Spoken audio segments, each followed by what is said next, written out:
From the top of the CBS Interactive building in San Francisco, California, it's the Byte Extra Crunchy podcast with your host, Brian Tom. What's up, everybody? What's up? Welcome to the show. It's Byte Extra Crunchy episode 18.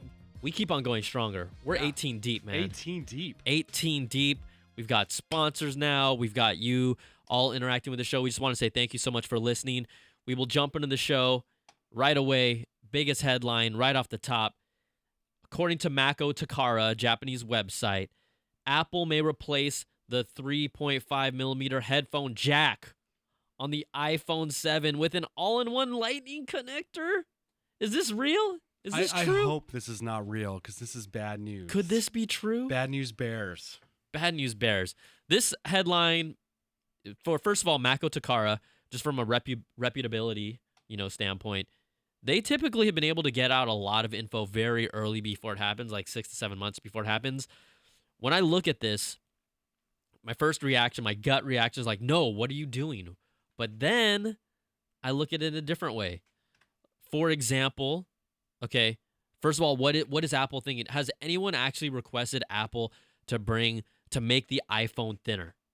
Does anyone really want the iPhone to be thinner? That's an Apple fetish. They want everything to be thinner, smaller, skinnier. They're so obsessed with it. I know. Like, everyone has been begging for every phone company under the sun to give us better battery life. You make this thing thinner, and yes, it's only going to be 1 millimeter, according to the story, by going with a lightning connector and removing the 3.5 millimeter headphone jack, a standard that has been around since the 1950s. That is literally still universal today. Apple would be able to shave 1 millimeter off the iPhone. It would make it as thin as the current, although not updated that often, iPod Touch. Yes. I just don't see why we need this. We don't need it. And what Apple's trying to do is set up another revenue stream of we have to buy adapters and we have to buy different cables and different things and change our whole, like everyone had the old school iPhone, iPod players, like a music player. Yeah. You plug. Everyone had to buy new of those, right? You just have to replace too much stuff all the time. It's a big pain. People on Periscope are saying, "Hey, it's the iPhone Razr." That's their shout out to the Moto Razr, one of the hottest phone back in 2000 or so. Yeah, 2000 or so. It had a little resurgence in the last couple of years. It did. So here's another thing that I think about when Apple wants to think like this. Battery life should be key. They have still yet to. They always just like to make a fact that, our battery has stayed the same. You're just getting a slimmer model. I'm at the point where I don't care. The other issue that I have about this is that, okay, let's say you go lightning connector. Let's say you make it a millimeter thinner. We're probably going to have an adapter. Oh, for we sure. just have to. Now, Apple will have to include that adapter. What happens when you lose that adapter? You have to buy another adapter. You're going to lose that adapter. $29.99. $30. Boom. We're going like that. Okay, another issue is that I think when I look at this, the iPod Touch, a millimeter thinner, still has a 3.5 millimeter stereo jack. Yes. So you don't really have to get rid of it. No. Per se. They could probably they're one of the top engineering design companies in the world. You're telling me you're going to get rid of that? No. Okay. The other thing though that I think is interesting, and someone pointed this out, maybe there should be some innovation from a standpoint of, can we universally, yes, 3.5 millimeters is the standard. Could we make a thinner one of that? And eventually, because before, it was bigger before, right? Was it a quarter jack before? Right?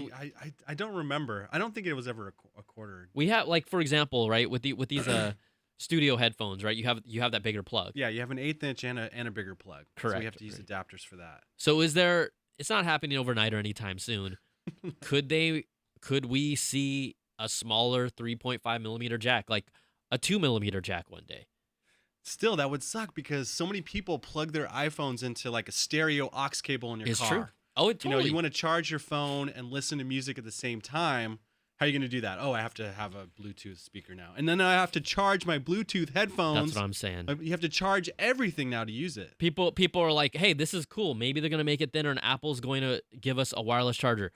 I don't think people understand actually wirelessly charging your phone is actually kind of annoying. Yes. From a standpoint of it's less efficient. You don't get as much of a power. You actually have to put it on that plate a lot longer. Mhm. Okay. The other standpoint is you have to have a dish. You have to have a plate to put it in. I Yep. actually, you know, with some of the devices that I've had phone wise, it's not as convenient as you think because let's say you go on vacation, you have to bring a little dish with you. Yeah, you got to bring the little. You got to thing. bring that with you. Now, maybe you guys don't care, but you have to. Wireless charging is in like all these Starbucks. How many people do you actually see using wireless charging right now? It's not there yet. And then when we talk about just wireless devices, like Steven's talking about, Bluetooth headphones. I want a headphone that when I plug it in or when I use it is going to work no matter what. I don't want to have to rely on the fact that my headphones need to be charged for me to use this phone. Man, I can't listen to my Kanye, dude. My headphones aren't charged. Okay, yeah, exactly. Your Kanye, our Bieber. In fact, Our Bieber. when we were talking about Bieber like 2 episodes ago, all the comments on the show were like Bieber Byte. Cracking me up. You guys are killing me. We talked about okay, we're just not talking about it. They're gonna call it Bieber Byte again. It's just a big pain in the butt, man. I don't want to have to charge my headphones. I don't want to have to charge my Bluetooth speaker. I don't want to have to live in a field of Bluetooth frequencies also, you know. Okay, then let's talk about this. Let's say they put it on the single lightning port adapter. If there is no wireless charging on the phone, is this adapter going to be able to split so you can still charge your phone while listening to it at the same time? That's another thing. Adapter. Or are they going to put 2 lightning ports on the phone? Adapter. Let's also talk about cha-ching. Even if they had 2 adapters on the phone, let's hypothetically play this out. If they had space to put 2 lightning port adapters, so one could be for power and one could be for headphones, well, that actually off-centers every dock that's out there. Yes. So you would need a new dock as well. Yes. It's like, don't do it. Don't do it. I wonder if they put out these rumors so that we can all vet it before, they actually make a decision. Like, let's put this rumor out there and see what everyone thinks about it. I'm not complaining about it because I see the benefits of it. I think for a general user like me, if the adapter supports charging and physical headphones at the same time, I probably won't care. Yeah. But what I care about, number one, battery life. Yes, that's battery why life. I'll care. Yes. Now, if they did this and said, hey, you're getting 5 more hours of battery life over the 10 that we promised, then I probably won't care as much. Yeah. But battery life hasn't significantly increased. With the new operating system, it bumped up by like an hour just from overall optimization, according to Apple. Mm-hmm. I haven't really felt that it's that much better, but probably because my iWatch that I never use is draining all the power. Like for reals. But I'm just going to, what do you guys think? Yay or nay?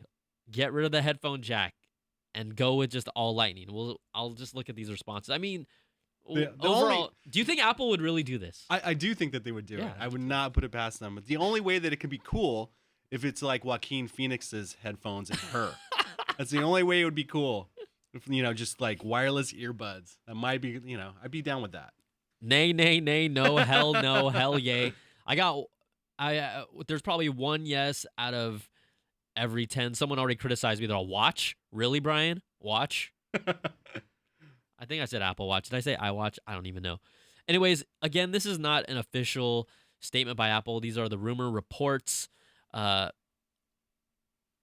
It could be perceived as innovative, but just making a phone thinner and removing a port isn't innovative No, I to don't me. think so. You have to bring more to the table than that. No. Why don't you work on that 3D touch even more? That's what's innovative. I'm still all up on 3D touch. Yeah. I'm probably one of I think it's amazing. So have you felt like it's sped up your it's usage? real subtle, right? It's like, it's real subtle, but more apps are starting to use it now. What was the most recent app that got it that I was like really happy about? What is it? No, Shazam. So you don't have to open the Shazam app now. Oh, that's good. And then say you can just like force touch Shazam. Yeah, that's good. It's gonna pop in my head, but there's another app that I totally use. Shazam is one of those that you need to get used fast too. Yeah, like a song will be playing like on a radio or something. You're like rushing to get Shazam out. Yeah, exactly. That's right. Yeah, first world problems, y'all. Yeah, I know. 3D touch saved my life. Thanks, Shazam. All right, just some more follow-ups to what's going around in the Apple world. Again, these are rumors. This is not happening. We're not going to say bad Apple or not because it actually hasn't happening, but we are we feel strongly that they would do something like this. Oh, this is going to be a very This is- controversial subject for a while. It's going to be a hot topic, and then what? If they don't even do it, everyone's going to be like, whatever. Yeah, everyone's just going to forget about it. Like, moving on with my life. All right, another report comes out. By 2018, Apple will actually be using OLED displays for their phones. This would be, according to the Economic Taiwan Daily News, currently we know that Apple's using LCD. We know that Samsung phones, other phones are using OLED displays. OLED's typically better, brighter colors, sharper images across the board. It would have to obviously integrate with their 3D touch technology. I don't know how far along they are from there. It would hurt some of their suppliers more than anything, but it would help at the most LG and Samsung, who are really the experts in OLED displays right now. That would beef up their manufacturing to support Apple. But I'm all about an OLED display on an Apple device. Yeah, I mean, it's so small. The screen's so small for me. I can't really tell a difference. But I do tell a big difference on my Retina MacBook. Big difference. Yeah. Big time. Yeah. So, I'd have to see it with my own eyes first. So starting in 2018, we expect to see something like that. Also, another rumor, I was probably one of the biggest critics of the iPhone 5C. I ripped on it mercifully, and I wasn't trying to attack people. I just thought it was completely opposite of everything that Apple had stood for before the Tim Cook regime. But we have seen now, look, Apple is a different company. We have two different sized iPhones.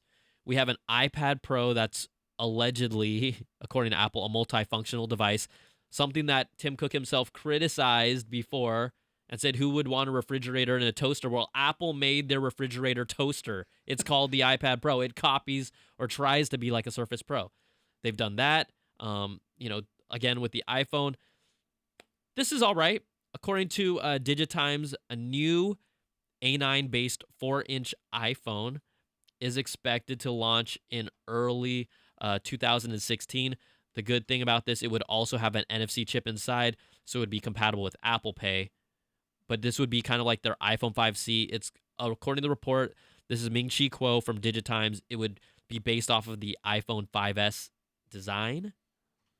And it has form factor. It has some funky metal colors, right? Yeah, it'd have some like metal casing, and maybe they're gonna bring some like it'll be like the iPod Nano colors on your phone, That's cool. like some metallic brushed aluminum type things like that. God, I'm gonna have to get one of these for my sister because she's still on a flip phone, man. What? Yeah, she's like flip phoning hard. So I'm like, you gotta get an iPhone. She's like, no. I don't know if there's anyone here that's using a flip phone that's listening to our show. I know. I'd be surprised if they are. I give them major props. Adele uses a flip phone Really? in the video. Hello. Are you? Oh man, that everyone's making fun of that video. I know. Why aren't we I know. doing something like that? I don't know. Anyways, look out for that. Expected to be in early 2016.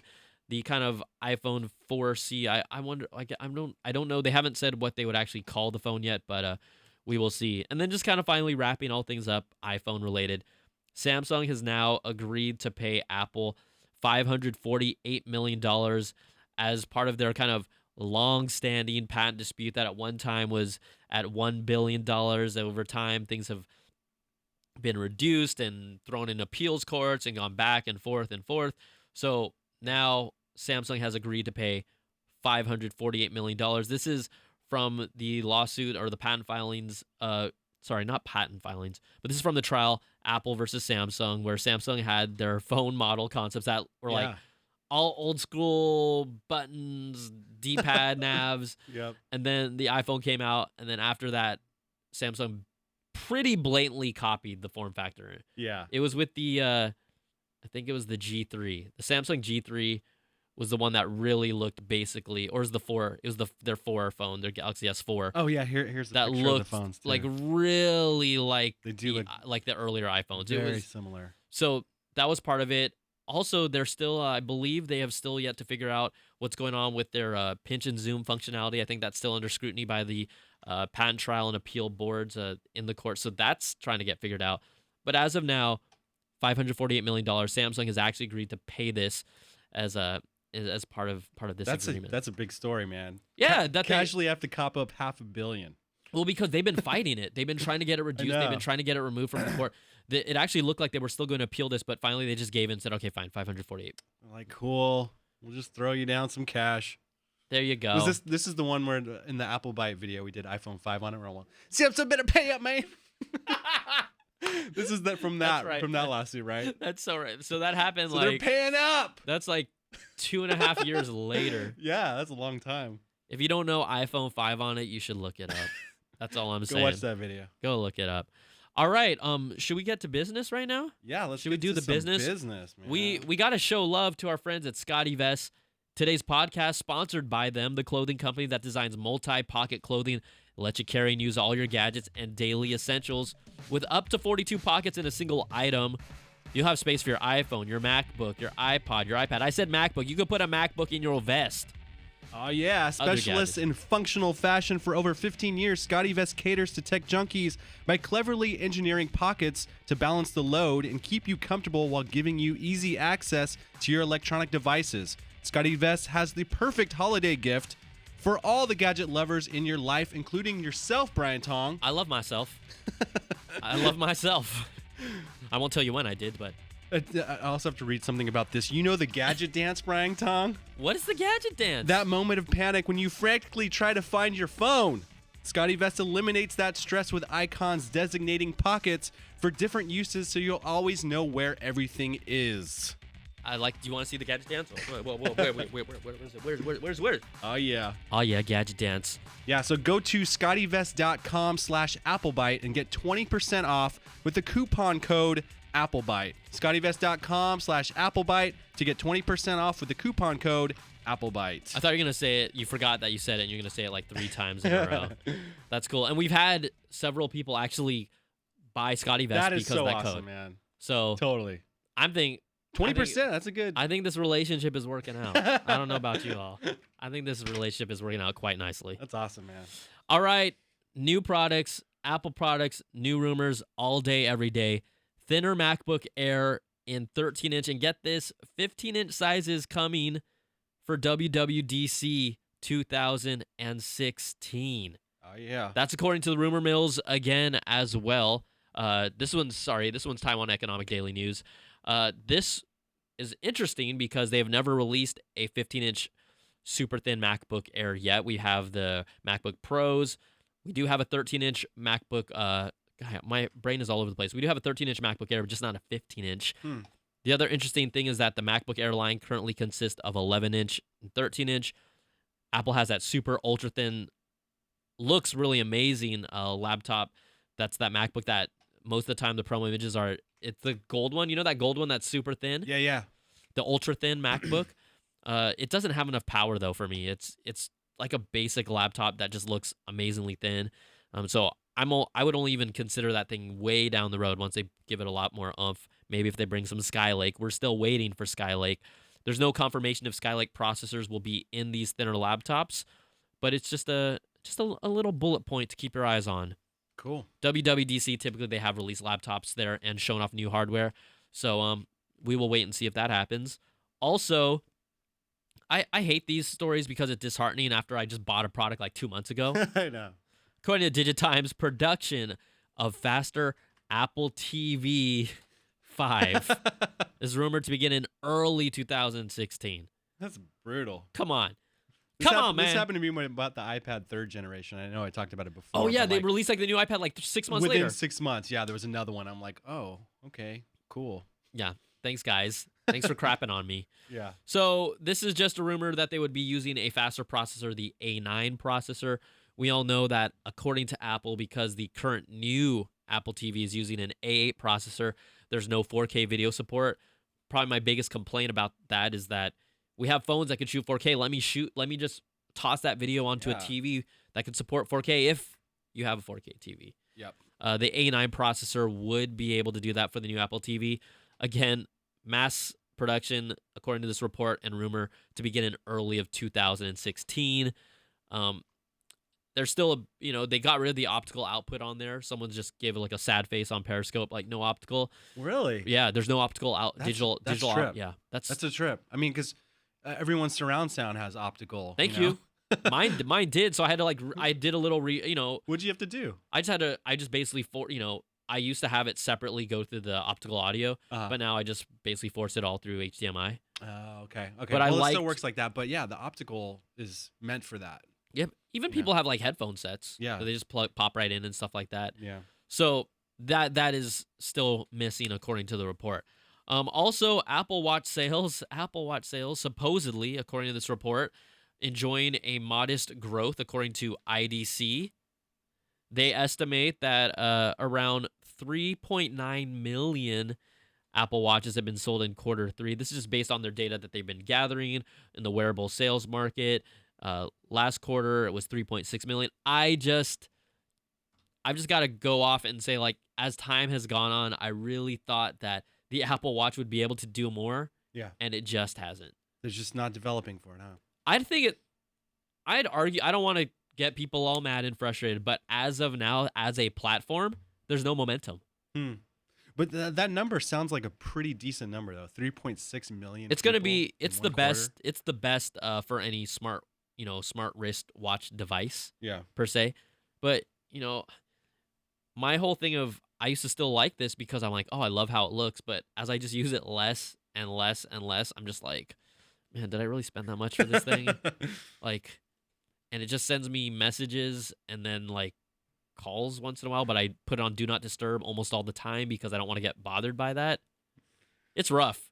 Come on, Apple developers, make something to get Brian excited about his Apple Watch. Like, I've really tried really hard. There's like this game called Spy Watch, and it's like a text-based game where you're like a spy, and I'm not going to interact on this screen that much. I know. It's just hard. I honestly, when I look at Android Wear, I just think that they're doing, not that either platform is really taking off, but they're just doing a little bit more, and Apple's just relying on the whole fact of, hey, we've got apps, but the apps aren't that great. But you can shoot video with the Android Wear camera, right? You can watch video on it, but I think you can also take pictures at least. With some of them, I mean, you can, with the Apple Watch, they did get support for you to watch Vine videos on it. Nice. That's what I want to do in my free time, watch Vine videos on my Apple Watch. 6 seconds That's at a like time. Probably 0.25% of the human population that even has an Apple Watch. I totally even deleted Vine off my phone. That's like one guy. You were that guy. Somebody is doing it. Anyways, the growth for it is picking up a tiny bit. This is rough estimates. Again, Apple has yet to officially announce any physical sales announcements of the Apple Watch. Really? Yep, they have never done it to this point. They haven't even said we sold 10 million, which is typically like a decent bench. They love to tout. They always tout. They brag so much. They say Apple Watch sales are increasing. That's the first thing they say in every one of their press conferences. I just ask around ask your friends. I don't have a single friend who loves their Apple Watch. Yeah. Like, I don't. They're like, yeah, it's all right. That's what you get. It's all right. We could talk about this topic all day. It's cool. Also, just some cool news for our Apple TV lovers. Amazon Prime Video, allegedly, according to a tweet from a developer, could possibly be coming within the few weeks by the end of the year. Amazon Prime Video coming to the new Apple TV. Amazon has never been on Apple TV to this point. A lot of people thought there was a beef between the two companies. Apple has said, oh, we are open to developers. We're open to all platforms to develop for us. According to a tweet from Ben, what was his name? It's just passed me off the top of my head. I'm sorry. I'm going to find this. Dan Boston Weeks. Dan Boston Weeks received a tweet from Amazon saying that they are working on an app and it should be ready by the end of the year. I like stories like this. Two major players become friends. Temporarily, sort of. Kind of. Until there's some licensing issue. They're like, maybe we should get on that platform to try and make some money because we need that money. Also, a last story here. Sony working on an app to stream PS4 games onto your Mac or PC to play. Yes. This is badass. Yes. Gaming on the Mac platform in general is pretty weak. It's better, but nothing compared to what the PC gamers got going on. They have everything. They get everything. They do. They have it all. They really do. So, Shu Yoshida from Sony, one of the tops over at Sony, said that they are working on an app. They haven't released in a day, but remote play has usually been limited to where you could play on Sony hardware, so you could use like a PS Vita to remotely play a game. Like, let's say your PS4 is on in your living room and you just want to like hang out in your bedroom. Yes. You could do that. You could use Sony tablets with remote play as well. They're going to adapt. They're working on adapting this to Mac and PC. I'm so stoked. So I'm about to buy a PS4. I just sold my PS Triple. let me tell you, PS4, I was playing the Uncharted multiplayer beta last night for like 3 hours straight, dude. 3 hours deep. I'm gonna get the Uncharted bundle. When are you gonna get $2.99er? When are you gonna get it though? I'm gonna say like probably a little after Christmas. Okay, I was gonna say if you get it this week, you could still get into the multiplayer beta. Oh, it's awesome. That's cool. Yeah, I just need Battlefront, and then I'll be able to die happy. That's not a bad thing at all. All right, so that's gonna kind of wrap up our stories. We know that again, this show is all about you all. We want you guys to call our show. I forgot to give you guys the number at the beginning of the show. Typically, when I do that, let's do that. We still get a lot of calls though. Yes. 1-800-616-2638 is the phone number to call us.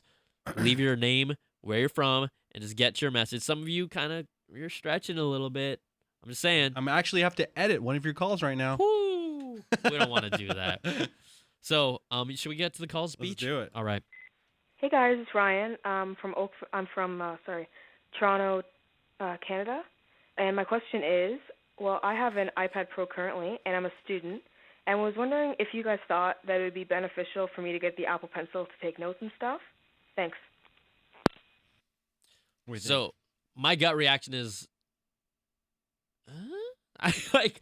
$100. Do people use $100 for that pen? Well, Yes. he already has the iPad Pro, right? Yeah. The good thing about it is that based on tests and people comparing Surface Pen and Apple Pen, the Apple Pen can get you that really precise detail when it comes to handwriting. If you want to do that, that's fine. That's your prerogative. I do think that actually physically writing notes down, whether it's on paper or now with an iPad Pro, you actually remember it better than just typing it out. Definitely. Because when you're typing, you're like brainlessly like going. Yes. And I don't retain things as well that way. Yeah. You So have if to that's physically write it. Yeah. Definitely. So if that's your motivation, I would say then go for it. I'm not saying for people listening, oh, what about paper and pencil? Yeah, use a paper and pencil. That actually is probably, but now these days, as this question has changed, I do think writing with a physical Apple Pencil would accomplish that same feat if you want to do it. Yeah, I prefer paper just so I can like quickly browse through all my notes, you know? And also there's no shortage on paper in this country. So we're all good on that. You sure about that? Save yourself $98. Well, you could either save a tree and not use paper and contribute to like massive amount of landfills with rare earth metals. Yes. And glass screens. Yes. Or you could just go back and get paper that we can actually recycle and use. Yeah. I'm a fan of paper. I'm a fan of physically writing it down on paper. Like, it's going to be Apple's next product, Apple Paper. It will be. It will be. I'm going to a little press conference this weekend. I'm bringing a notepad. That's just how I work. It's just easier that way. Yeah, it is easier. All right, next call. Okay, here we go. Hey guys, this is Diego here from Chicago. And as far as the Apple Watch, I know a lot of people who are actually waiting to see if the next watch is going to be connected with LTE. Let me know what you guys think. Love the show. Diego, thanks for calling. There's rumors about that.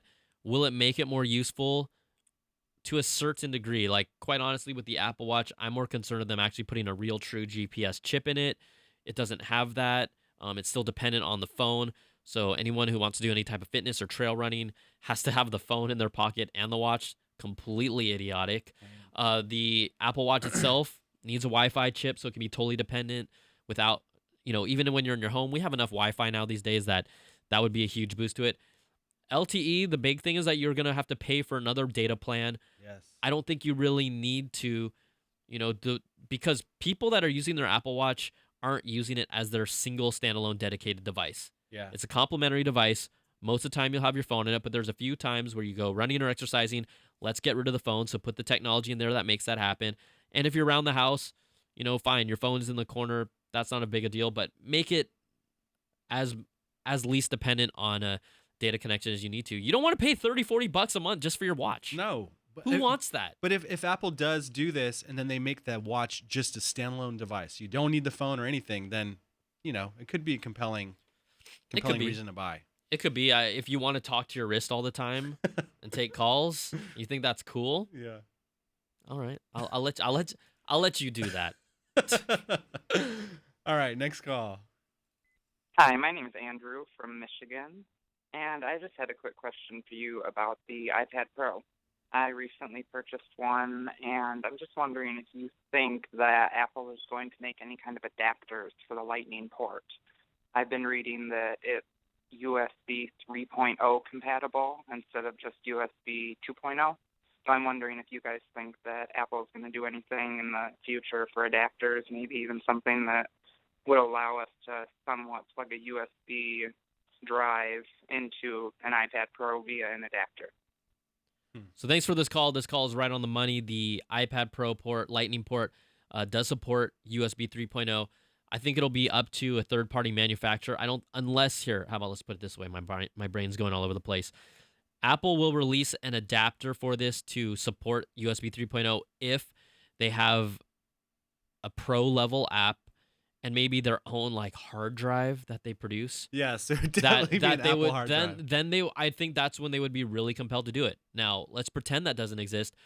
It'll be up to a third-party company to make this adapter. They're going to have to pay Apple a license fee to even make this little adapter cable. That might be the most discouraging. I think ultimately someone who's using the iPad Pro for pro reasons is going to buy the 128 gig hard drive. We know that's really not enough if you're going to do 4K video support. So if there is a Final Cut Pro video product or a true, now I'm not talking about Pinnacle, which is on there, a true pro video editing app that you can really use with the iPad Pro, even, audio like Logic Pro, Yeah. that requires more hard drive space. I think that would be a more compelling reason to be able to latch on an external hard drive for that, even an actual high-end pro photo editing suite. But it's called the iPad Pro, and it can't do pro things. It can do pencil things. Like, come on. So I think someone will come up with it, and this product, like we've kind of alluded to, is still a little half-baked. It says pro, but it doesn't really feel pro. There needs to be new things done with software, and from your end, that hardware element could support larger storage space to complement some of these apps that just aren't there yet. That's how I see it potentially playing out. I don't know if it will or not, depending on how Apple envisions what they want to do with the product. But as I use it more, it's really just a bigger iPad. I've been using that keyboard case for a while, and it's like, it's not really doing much for me. This keyboard, the old case on my old iPad, I just got rid of it because it's too much of a pain in the ass to like fold and do all the weird stuff. Yeah. So this iPad Pro smart keyboard is like advanced origami. When you put it, that's the best way I can put it. Anyone who uses it knows what I'm talking about. It's advanced origami. I saw someone messing with it the other day. I'm like, that looks not easy to use. It's not like you just open it up and stand it. No. You have to connect this end to the right end, and it's like, blah, it's like floppy, and it's just stupid. Okay, next call. Is this last call for the day? Last call. Hey guys, it's Evan Anderson. I'm from Truckee, California. Just wanted to tell you guys that I was at an Apple store in Emeryville, and 2 of the iPads out of the 5, I think, shut down after 100%. So I'm totally getting what you're doing. It was super frustrating. Just wanted to make that as a note. Okay, love the show. Keep it up. Bye. Right on. We got Evan on the street, man. Yeah, he's our reporter on the street. He's if you guys can confirm some of the stuff we're talking about, this is when we were referring to the iPad Pro just randomly falling asleep, and you had to do a hard restart to turn it back on. After you charged it, right? Yeah. Thanks a lot, guys. That's bad, Apple. But we just appreciate you guys being a part of the show. We continue to get, I don't know. I don't want to say how many calls. It's a lot. We get a lot. It's a lot. It's lot not of even like calls. slim pickings. It's like a lot of pickings. Yes. So we appreciate that. Keep on calling 1-800-616. Am I saying the right number? That's I am. right. 2638 is the number to call us. I think we're going to call it a day. Let's call it a day. Let's call it a day. We'll be here next week. Thanks for listening to the Apple Byte Extra Crunchy. Brian Tong in the house. Mr. Stephen Beecham in the house. We will talk to you guys all next week. See ya.